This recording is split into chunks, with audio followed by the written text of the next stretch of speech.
What up with it, nieces and nephews? Uncle Chance coming back at you again with another workout of the week.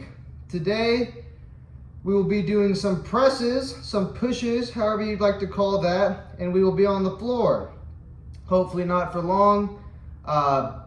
Getting a bench for this would be more ideal. Certainly allows more stretch in the exercises. I'll go and discuss in a little bit. But for all intents and purposes, as we don't have a bench and we're at home. So, as I said, we'll be on the ground. So get your pillow or your mat or whatever it is if you need it. You're gonna be on your back, and if you have dumbbells, that's awesome for this. Like 10s would be a good place to start if you're a beginner. Or if you're at a gym, 10 pounds, and then kind of gauge it from there.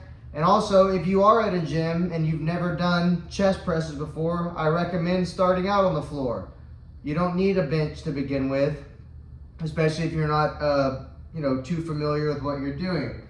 So, like I said, dumbbells would be good. If not, we got water bottles to demonstrate. A water bottle probably won't suffice for this with just water in it, as this is a compound movement, so it allows for a little bit heavier weight.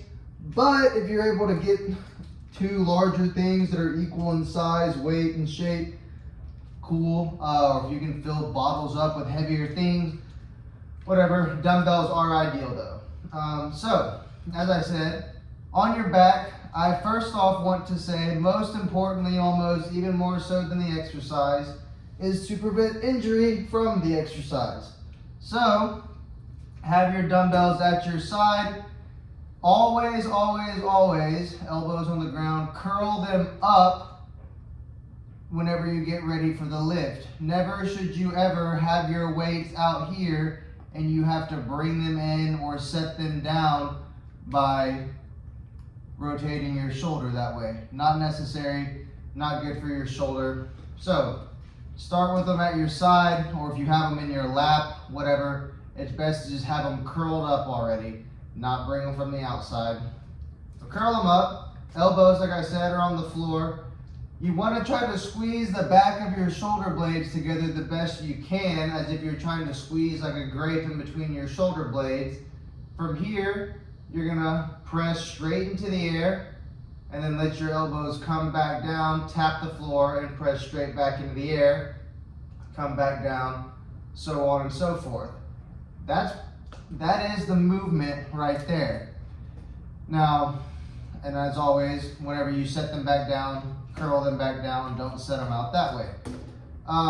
As always, there are ways to complicate this, right? The movement itself is not that hard. You just want to press up, keeping the back engaged, squeezing those shoulders together, and then control the weights back down. You don't need to just be doing this. That's a good way to hurt your elbows, shoulder, probably your neck if you manage to do it just right or wrong, however you want to word that. But that's the basic movement. Now, of course, there's always ways to make that harder. One way would be to come down slow or negative. So really let it, control it on the way down and power up, or regular tempo is fine too. We're talking about making it difficult. One thing that you could do if you don't have two objects like a bottle that are of similar size and you only have one, well, then another way to do this, you could do it with one arm or unilaterally, and that's going to challenge your core as well. So the reason that would challenge your core is that since this doesn't have, one hand wouldn't have weight and one hand would, your core would have to make up for this not having weight in it so that this weight doesn't roll you over. So that's one way. You'd have to alternate, so that way you don't have one giant arm and a 3-pack and whatever on one side. Like I said, ideally moving this up to a bench would be good once you think you're ready for it, once you're comfortable with the movement itself, a decent amount of weight, and that you've even seen some results from just doing the exercise, whether it be aesthetically or just in terms of how much reps you can do for the same weight, more weight for less reps, however you're measuring it. Once you see results, it's time to go to a bench, I would say. And that can be done, we're gonna keep it simple with dumbbells. But the good thing about a bench is that instead of, whenever you do your press, instead of just having to stop right here at 90 degrees when your elbows hit the ground, it will allow for your elbows to go a little past your torso. You never want to go too far. There is a limit. But you basically, once the dumbbells are just even with your chest, then you would press back up. But it allows your elbows to go a little bit deeper, therefore opening your chest, giving it a bigger stretch, damaging the muscle just a little bit more, so that way you're able to build it more as well. So like I said, not an incredibly complicated movement, but an important one.